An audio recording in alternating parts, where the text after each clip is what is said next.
Okay, we're back with some more Bob Dylan. Now, this track is off that very interesting Christian period where he released a trilogy of albums during the late 70s and early 80s that were very faith-based. We've covered a couple of those songs from that period and a couple of the bootlegs as well, which turned out to be fantastic.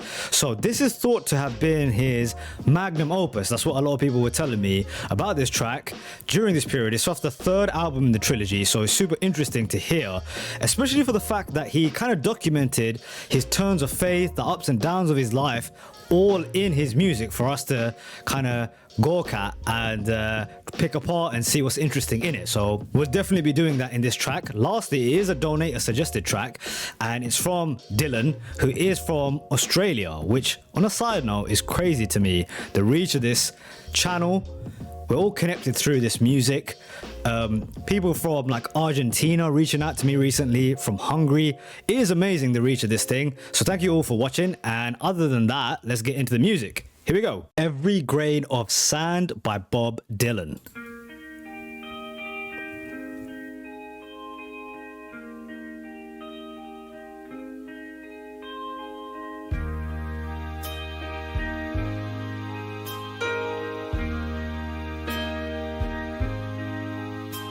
In the time of my confession, in the hour of my deepest need, when the pool of tears beneath my feet flood every newborn seed, there's a... Oh my lord, what a line. Like that, yeah. That takes a special kind of person to write a line like that. He's obviously in a dark time. I mean, he's crying a lot. Something difficult must have happened to him. But how would you describe it? How would you go about doing that? If I asked you, whoever is listening to this, you know, what is a poetic way of saying that? When the pool of tears beneath my feet flood every newborn seed. Wow. There's so many ways to take that. Obviously, I mean, you can take it as seeds that are planted in the ground and he's crying so much. His tears are essentially giving them the water that they need. But the other idea that you can take away from this is that your pain can lead to something beautiful. You know, that your darkest moment, in your darkest moment, is giving birth to something else. That's the way I've taken it, at least. You know, with every dark moment, something else is born from it. Is I think what he's trying to say here. It's a beautiful message in a line, encapsulated in that line. All right, I'm gonna back it up. I'm going off on a tangent. I'll back it up again. Here we go. in the hour of my deepest need, when the pool of tears beneath my feet flood every newborn seed, there's a dying voice within me, reaching out somewhere, toiling in the danger and in the morals of despair. Don't have the inclination to look back on any mistake. Like Cain, I now behold this chain of events that I must break. In the fury of the moment, I can see the Master's hand in every leaf that trembles, in every grain of sand. Let's break down the first two verses. I think verse 1 was using a lot of it was a twist on the idea of good and bad together, right? I'll try and explain that. So we spoke about when the pool of tears beneath my feet flood every newborn seed, the idea that your pain gives birth to something new. There's a dying voice, so something is dying within me, reaching out somewhere. Interesting, right? Something's dying here, but it's finding life somewhere else. Toiling in the danger and in the morals of despair. Morals of despair. To have moral in something painful, right? It's the idea of like this twist or light in the darkness, or maybe even as you can see here, the yin and the yang, right, of life. And the second verse was much more biblical in its content, right? The idea of Cain. Now, if I have the stories of the Bible correct, Cain was like the first murderer, I believe, like the first person to commit murder because he was jealous of his brother. His brother had more favor with his father, I believe. I think that was the story. I behold this chain of events that I must break. In the fury, so he shouldn't commit this crime. Maybe in the fury of the moment, I can see the master's hand. So fury of the moment must be relating to the murder in every leaf that trembles, in every grain of sand. So even in your darkest moments, to see that there is some kind of reason to life, that maybe God is giving a purpose to this pain or this moment of frustration or something even further, perhaps. Oh, the flowers of indulgence and the weeds of yesteryear, like criminals, they have choked the breath of conscience in good cheer. The sun beat down upon the steps of time to light the way, to ease the pain of idleness,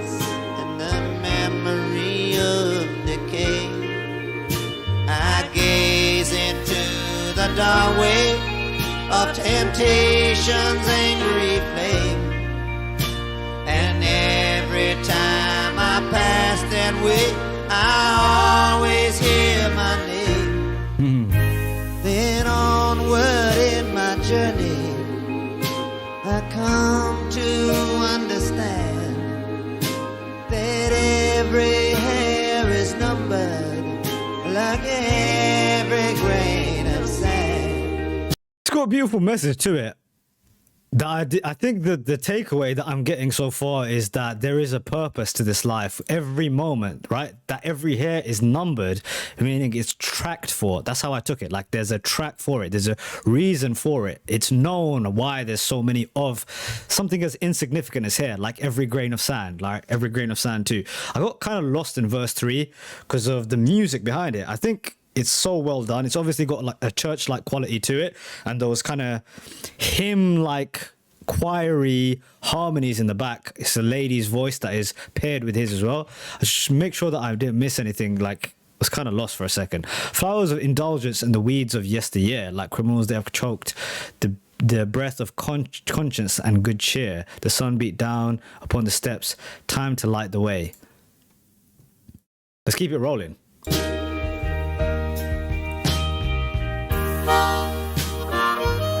Harmonica's back.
Simple yet affecting. I have gone from rags to riches and the sorrow of the night, in the violence of a summer stream, in the chill of a wintry light, then the bitter dance of loneliness fading into space, in the broken mirror of innocence on each forgotten face.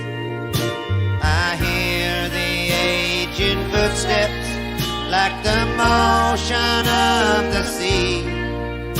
Sometimes I turn, there's someone there, other times it's only me. I am hanging in the balance the reality of man. Like every sparrow falling, like every grain of sand.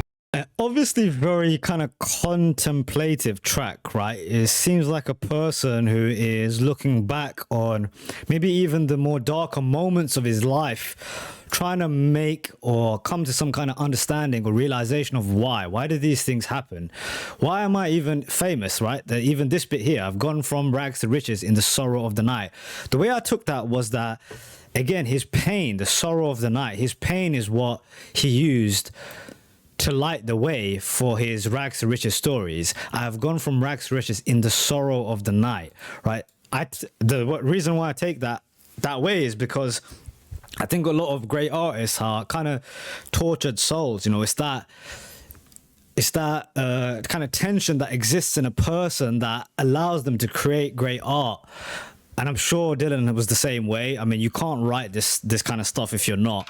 That's the way I took that one. But I hear the ancient footsteps, like the motion of the sea. Like he's going all the way back to try and understand maybe his place in this world and this life.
It's amazing that he was able to show resolution to all these kind of questions. That's how I at least felt, that there was a kind of resolution and accepting of this is how things are and you have to accept them because there's a plan to this thing in that solo. That's how I felt, at least. It's really cool that I get to hear a track like this. I don't think if I had this channel, I would have ever listened to this song firstly, and secondly, kind of gave it the time. I think through running this channel, my taste has been changed to an extent where, especially because I'm recording and I know people are watching, I really sit here and try and take in the music, and then you get to kind of realize, oh wow, this is really special. This is something really special, and his music is special, his writing is special. All in all, a fantastic track. I think it coming at the end of this trilogy of albums makes sense. It's kind of the ending of maybe a phase in his life, a period, answering or bringing up questions, you can even say. And I think it's a track that also shows how effective affecting you can be in terms of like resonating with people with very little in terms of the instruments. You know, he's not doing crazy things, but what he is doing is fantastic. It lays the blueprint and the kind of bedrock for the rest of the track to happen. A kind of like ethereal, heavenly kind of track, right? It's almost like you've ascended up into heaven with Dylan, with his words, with this music. Great song, great suggestion by Dylan. Catch you guys on the next one.